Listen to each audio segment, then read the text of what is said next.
Podemos asegurar sin temor a exagerar que el asesinato de Jorge Eliezer Gaitán significó ni más ni menos que un cambio en la historia misma de Colombia.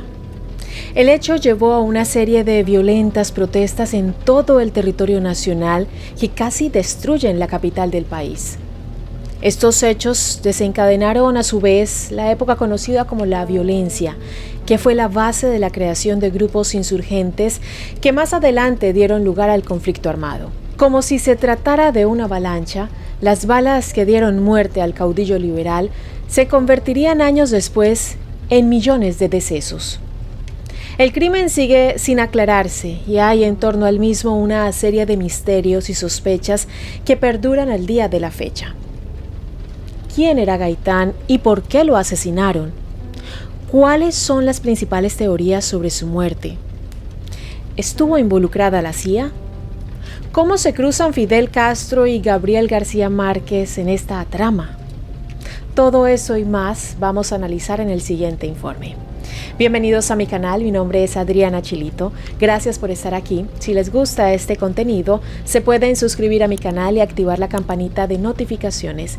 De esta manera YouTube les va a avisar cuando suba un nuevo video. También me pueden seguir en mis redes sociales, me encuentran en Instagram, Facebook o en Twitter como @lachilito. Gracias por ver y comenzamos.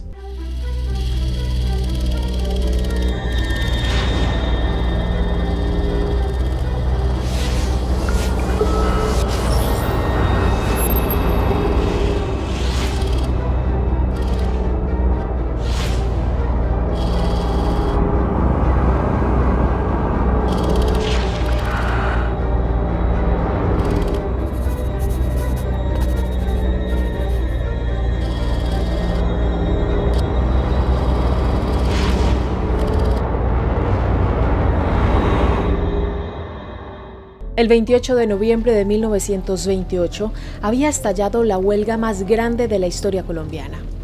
Más de 25,000 trabajadores de las plantaciones se negaron a cortar los bananos producidos por la United Fruit Company. Pedían mejoras en las condiciones laborales. Sin embargo, la empresa, que había llegado a Colombia en 1899, utilizaba un sistema de subcontratistas, por lo que se lavaba las manos ante las peticiones obreras.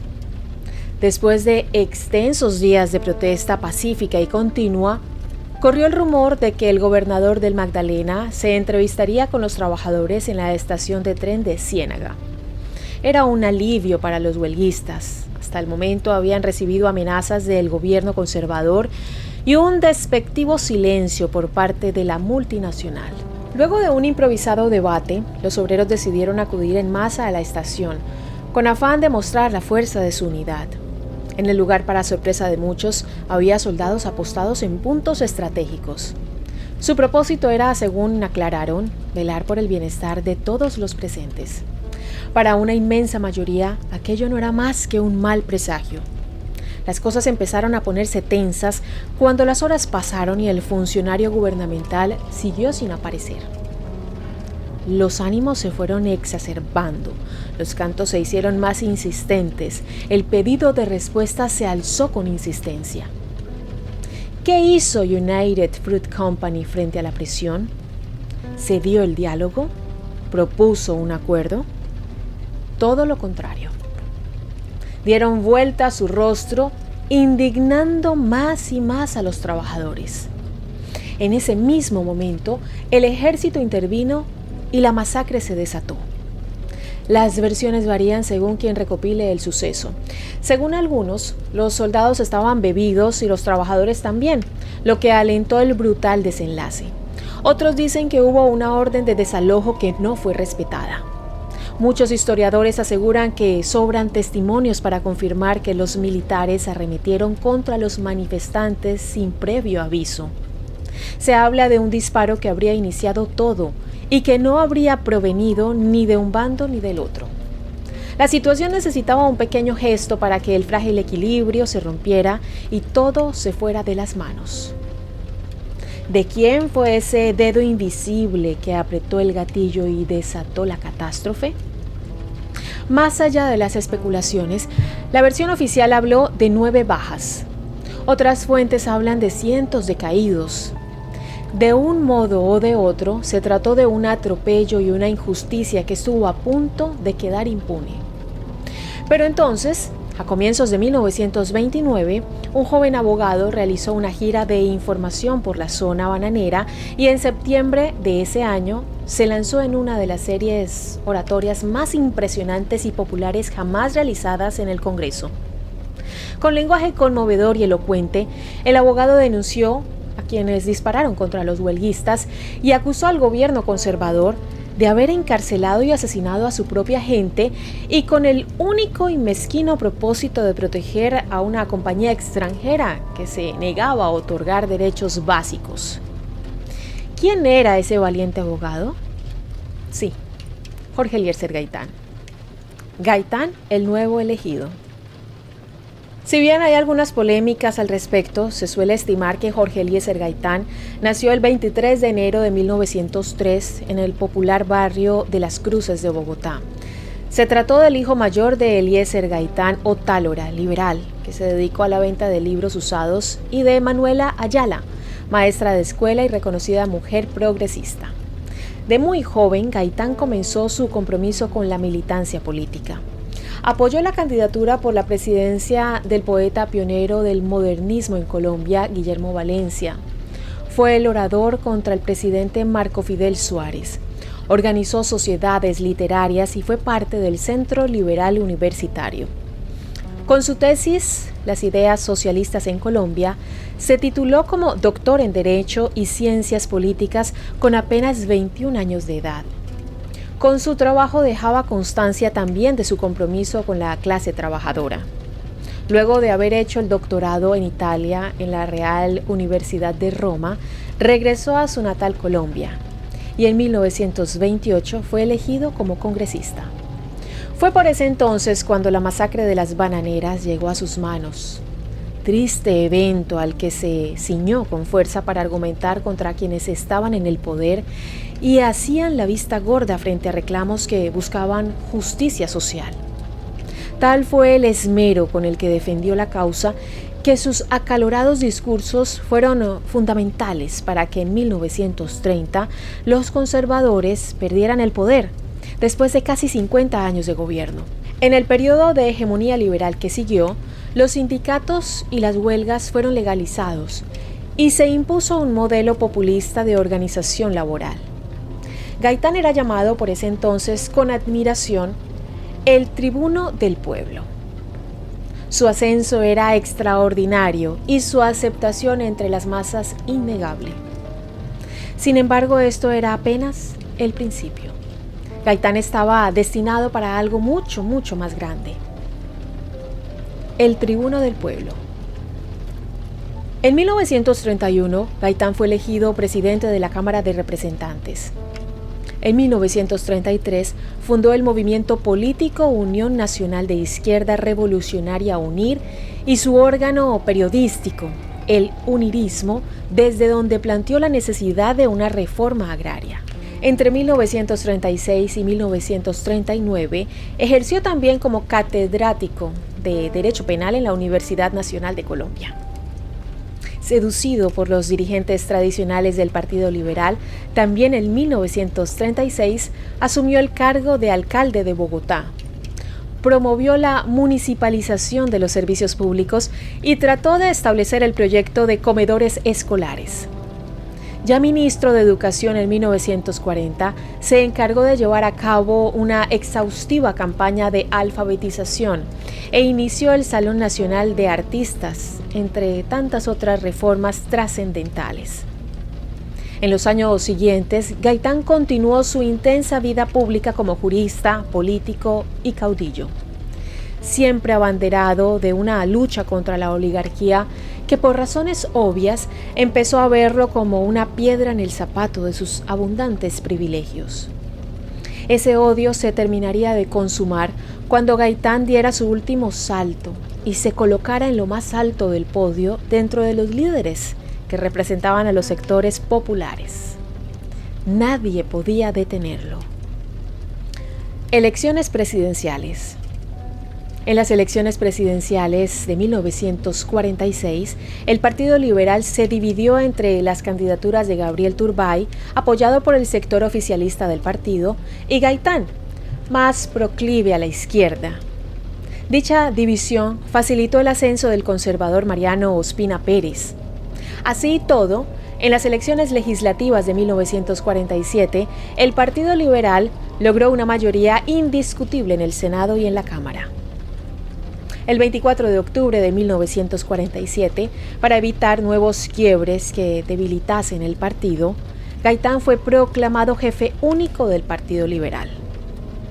En 1948, varios liberales fueron masacrados por conservadores, por lo que Gaitán, fiel a su espíritu, organizó varias marchas con masiva asistencia. Entre estas se conocen la Marcha de las Antorchas y la Marcha del Silencio, en las que llamó a la detención de la violencia si no se querían consecuencias atroces. Sobre él se depositaba la esperanza de miles que lo veían como un representante noble. Estaba en el mejor momento de su carrera y se pronosticaba un futuro enaltecedor para su figura. En ese momento es donde tenemos que presentar a otro personaje de vital importancia para esta historia: Juan Roa Sierra. ¿Quién era? Juan Roa Sierra nació en Bogotá el 4 de noviembre de 1921. Sus padres fueron Encarnación Sierra, una mujer que se relacionaba con la prostitución, y Rafael Roa, quien había muerto en 1927 de una enfermedad de los bronquios contraída como resultado de su trabajo como tallador. De la unión de Rafael y Encarnación nacieron un total de 14 hijos. Al ser limitados los recursos de la familia, los hermanos tuvieron una muy deficiente educación. Ya joven y ávido de un empleo, Juan había conseguido trabajo en la embajada alemana, inicialmente como portero y luego como muchacho de oficina, hasta que el establecimiento diplomático tuvo que cerrar y abandonar el país debido a la guerra. Luego trabajó reencauchando llantas. Tenía una hija fruto de una relación que no había prosperado y vivía en constantes disputas con su exmujer por no tener dinero para pagar la manutención. Sus familiares y amigos lo describían como un hombre en exceso reservado y tranquilo. Nadie veía nada muy sobresaliente o extraño en él. Hasta 1946. Entonces su vida tuvo un cambio radical. El informe de la investigación Scotland Yard presenta a Juan Roa como un hombre poseído por delirios de grandeza. Se puede inferir del reporte que este comportamiento comenzó a agravarse cuando Juan conoció en 1946 a un individuo alemán de nombre Johann Omlangert, que había llegado a Colombia 12 años antes y enseñaba quiromancia desde 1939. El quiromántico parecía tener mucha influencia sobre Roa desde la primera visita. Por esa época, Juan, después de haberse creído la reencarnación de un personaje importante de la historia colombiana, decía que no volvería a tomar trabajos livianos. Él estaba, según relataba, para algo importante. También empezó a recibir correspondencia extraña y a visitar a personas que luego misteriosamente desaparecieron de su entorno. La última visita a Omlangert fue el 7 de abril de 1948. Juan Roa Sierra admiraba a Jorge Eliezer Gaitán. Según la secretaria de este, Juan fue varias veces a la oficina del líder político, pero ella no le daba prioridad ni oportunidad para verlo. En 2 ocasiones llegó a la oficina con un acompañante bien vestido y que habría requerido la entrevista por él. Las 2 últimas visitas a la oficina de Gaitán fueron el 8 de abril y el 9 de abril a las 9:30 de la mañana. 2 días antes de aquello, Juan había conseguido un arma y municiones, con el pretexto de que iba a acompañar a 2 exploradores extranjeros en calidad de mandadero auxiliar. Como los otros iban muy bien equipados, consideraba lógico llevar su propio elemento de defensa. ¿Pero realmente quería para eso el arma? El 9 de abril al mediodía fue cuando las vidas de Juan Roa y Gaitán se cruzaron por última vez, y ya no dentro de la oficina del líder de los liberales, sino en la calle. Ese día, todo cambiaría para Colombia. El día de la muerte. Gaitán salió del edificio rumbo a un almuerzo que tenía pautado. Sin embargo, nunca llegaría a su destino. Un hombre lo esperaba en la entrada del edificio y le disparó con un revólver, causándole heridas mortales. Gaitán fue llevado a la clínica central, donde murió cerca de las 2:05 de la tarde. El agresor, por su parte, fue linchado, amarrado con corbatas en la carrera séptima y arrastrado hasta la Plaza de Bolívar. El caos fue inminente. La voz se hizo correr. Había muerto quien representaba a los trabajadores. Desde ese momento la multitud enfurecida creció en cuestión de minutos. A medida que avanzaba la tarde, la turba fue armándose, irrumpiendo incluso en estaciones de policía, donde algunos oficiales entregaron sus armas para salvar sus vidas. El Palacio de la Carrera, denominación de la actual Casa de Nariño, fue defendido por la Guardia Presidencial y francotiradores no identificados que se localizaron en las edificaciones más altas del lugar, incluyendo la iglesia. A tiros lograron impedir que la multitud entrara al lugar donde se hallaba el presidente. La multitud daba paso a los 5 tanques de guerra que fueron dirigidos al lugar, pues creía que estaban apoyando su causa y muy probablemente así era. Hasta el momento en que fue asesinado el coronel que los comandaba, poco antes de llegar al palacio. Una vez en la plaza, los tanques cambiaron su objetivo, giraron y dispararon a quienes pedían justicia. 300 personas murieron en el acto. Se estaba viviendo lo que con el tiempo pasaría a conocerse como el Bogotazo. Gaitán era el héroe político de doña Encarnación, madre de Juan Roa. Ella estaba preparando su ropa de luto por la muerte del caudillo liberal en su casa cuando se enteró por la radio de que el supuesto asesino había sido su hijo. ¿Pero por qué? Después de la derrota del Partido Liberal en las elecciones de 1946, Gaitán era el favorito para ganar la presidencia de Colombia al momento de su muerte con 45 años. Su movimiento político movió las masas más reprimidas del país alrededor de las ideas socialistas y se convirtió en uno de los más importantes del siglo XX en el país.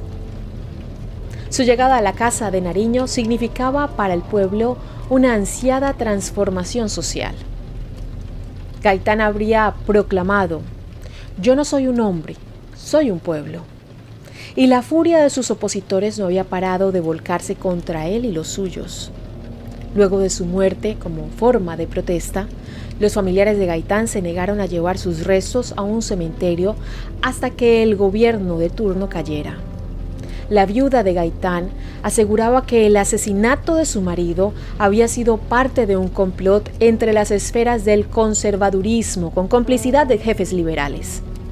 Los líderes políticos lograron un acuerdo con la mujer y decidieron enterrar el cuerpo en la sala de la casa donde vivía. Sin embargo, esto no hizo que las aguas se calmaran.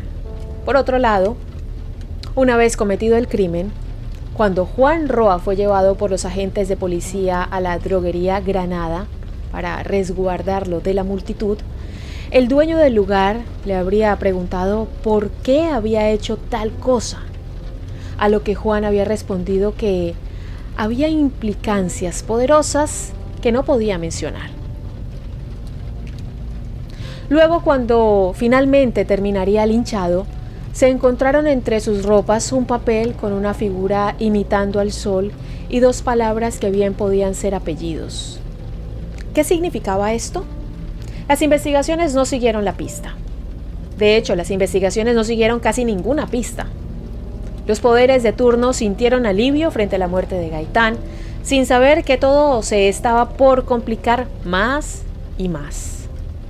Una posible teoría explicativa del asesinato es la que sugiere que las creencias rosacrucistas de Juan, sumadas a sus fijaciones supersticiosas y su ingenuidad, fueron explotadas por terceros para hacerle creer que tenía un destino o misión muy alta y providencial.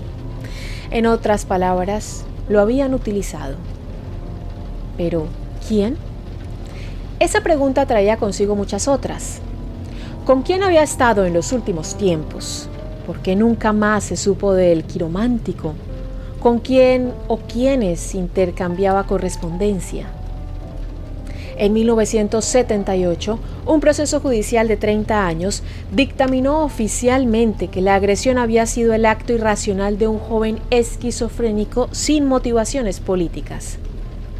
Pero este veredicto no dejó conforme a casi nadie. Muchos implican incluso agentes de la CIA, al mismo Estado, y hasta movimientos de izquierda de la época que querían propinar un golpe aprovechando la 9ª Conferencia Panamericana de la Organización de Estados Americanos que se celebraba en Bogotá ese mismo día. Entremos de esta manera con algunas de estas versiones alternativas. Volvemos al fatídico mediodía. Varios testigos dijeron que se habían escuchado otros disparos adicionales no dirigidos a Gaitán. Afirman que si bien fue un individuo quien disparó contra él, hubo otro que le dio la señal, indicándole que el político salía del edificio. A unas pocas cuadras del magnicidio se hospedaba casualmente Gabriel García Márquez. El escritor se enteró por un compañero de la pensión en la que vivía que acababan de matar a Gaitán frente al café El Gato Negro, y allí se dirigió sin perder un minuto. En la escena de los hechos, donde ya todo empezaba a complicarse más, Gabriel García Márquez se topó con un hombre que le aseguró que habían sido 3 los que se habían turnado para disparar. El que había dado el tiro de gracia se había escabullido entre la muchedumbre revuelta. Otro cambió sin prisa y se subió en un tranvía en marcha. El último había subido en un automóvil que parecía nuevo. Según esta versión, Juan ni siquiera había tenido que ver con todo el asunto. Otro testimonio de un testigo presencial describe que el agresor real logró escaparse en un descuido de la policía. ¿Cómo había terminado Juan atrapado entonces? Otro misterio se agrega al rompecabezas, con la presencia de un fotógrafo que arribó al lugar justo después de los disparos y que tomó 2 fotos de Gaitán tendido en el suelo. Lo apremiaron a que tomara en campo fotos al asesino que se encontraba enfrente. El fotógrafo apuntó su cámara hacia ese lado, pero no se sabe si logró tomar la instantánea o no. Muchos dicen que la misma existió, pero la hicieron desaparecer. Según la autobiografía de Gabriel García Márquez, fuera de la droguería se encontraba un señor bien vestido que llamó su atención, ya que parecía estar guiando la multitud con sus gritos, insistiendo en que lincharan al detenido y que luego lo condujeran hacia el Palacio Presidencial. Un tiempo más tarde se subió en un carro lujoso y desapareció. Gabriel García Márquez también expresa sus dudas referentes a si Juan Roa fue el real asesino de Jorge Eliezer Gaitán, de acuerdo con su experiencia como reportero en eventos similares. Pero la recopilada por Gabriel García Márquez no es la única versión no oficial sobre el asesinato. Hay otra, una versión ligada a Fidel Castro, Operación Pantomima. En la agenda personal del escritorio de Gaitán estaba anotada una cita que nunca se llevaría a cabo. Era la cita con un joven Fidel Castro que estaba en el país por la 9ª Conferencia Panamericana. 2 exagentes de la CIA reconocen en un libro la participación de la agencia de inteligencia estadounidense en el asesinato de Gaitán, versión que el mismo Fidel ratificó años después, en 2005, con un documental llamado Operación Pantomima. Operación Pantomima sería el nombre de la operación con la que la CIA se habría deshecho de Gaitán como parte de la doctrina Truman, impuesta por Estados Unidos para frenar el avance comunista en el mundo. El documental dice basarse en el testimonio de John Maples, exagente de la CIA, capturado en Cuba en 1960. John afirma que en 1948 estaba en Colombia como agente encubierto, haciéndose pasar por un estudiante de habla italiana llamado George Rico. La misión de Maples era asistir a las reuniones en las universidades para estudiar las tendencias políticas de los jóvenes. Allí había descubierto el fervor por Jorge Eliezer Gaitán e informó a sus superiores que si éste ganaba, el país se convertiría de modo inevitable en una nación socialista. Según esta versión, la CIA, luego de recibir estos informes, intentó sobornar a Gaitán para que dejara la política a cambio de la cátedra de Derecho Penal en la Universidad Sorbona de París o en la Universidad de Roma. Le ofrecieron un apartamento lujoso en la ciudad que eligiera, créditos, fincas y la financiación necesaria para que sus hijos pudieran estudiar el resto de sus vidas en cualquier universidad o colegio de Europa. Gaitán no aceptó, pese a que su familia le insistió en que lo hiciera. Ante la negativa de Gaitán, la CIA tomó la decisión de asesinarlo. Para esto contrataron a un joven colombiano que ya había ayudado a la embajada estadounidense en Bogotá en algunas misiones. Ese no sería otro que el ya mencionado Juan Roa Sierra. Parte del plan era que terminara ajusticiado por las masas. Este documental fue presentado a Gloria Gaitán, hija de Jorge Eliezer Gaitán, hacia 1961. Gloria reconoció los detalles del intento de soborno, pero ningún otro detalle pudo ser confirmado. Luego de brindar esta información confidencial, John Maples consiguió que lo liberaran. Se instaló en La Habana. Posteriormente, un periodista reportó que la gente había abandonado Cuba rumbo a Miami, reclutándose nuevamente en la CIA y desapareciendo sin dejar más rastro. Legado y conclusión. Años más tarde, Fidel Castro contaría en varias oportunidades que de insurrecciones populares de tales características, él no conocía más que las impresiones de su imaginación que le habían dejado los relatos de la toma de la Bastilla.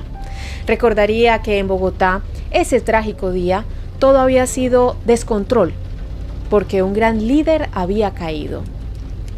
Entre Castro y Gabriel García Márquez, ambos presentes en el ya icónico asesinato, se entablaría tiempo después una amistad cercana. El 9 de abril de 1988, los restos de Gaitán fueron trasladados al llamado Patio de la Tierra, que forma parte del proyecto de Exploratorio Nacional. Su cuerpo se encuentra de pie y aunque el cerebro y el corazón no están enterrados allí, sí permanecen en el catálogo del museo. La lápida establece su año de nacimiento, pero no el de su muerte. En su lugar aparece el símbolo del infinito en señal de la continuación de su legado y de sus ideales. La figura de Gaitán se mantiene vigente en Colombia en los monumentos con su imagen que existen en varias poblaciones, hasta el punto de ser el segundo personaje histórico con más monumentos en el país, solo superado por Simón Bolívar. El 9 de abril de 2018, 70 años después del magnicidio, la Comisión de la Verdad de Colombia, comisión creada en el marco de los Acuerdos de La Habana para la desmovilización de la guerrilla de las FARC, anunció que solicitaría a la Fiscalía General de la Nación declarar este crimen como delito de lesa humanidad, para así reabrir la investigación sobre las verdaderas causas que motivaron el asesinato. Mientras tanto, los misterios y la impunidad continúan.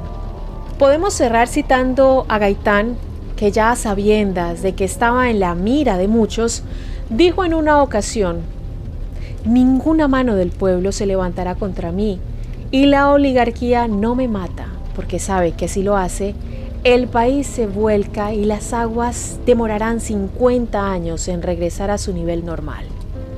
La profecía fue perfecta. La sangre derramada de Gaitán fue tan solo el principio. El bogotazo y la violencia fueron las bases de las formas posteriores de defensa de los enfrentamientos partidistas, los que dieron origen a grupos insurgentes como las FARC, el M-19, el Ejército de Liberación Nacional y el Ejército Popular de Liberación, entre otros, que generaron más adelante el conflicto armado más largo de la historia latinoamericana. Pero esa ya es otra historia. Para despedir este video tenemos una invitada muy especial, mi princesa Lupita, que ha estado acompañándome y conociendo la historia y la vida de Jorge Eliezer Gaitán. Si les gusta este contenido se pueden suscribir a mi canal y activar la campanita de notificaciones. De esta manera YouTube les va a avisar cuando suba un nuevo video. También me pueden seguir en mis redes sociales, me encuentran en Instagram, Facebook o en Twitter como @lachilito.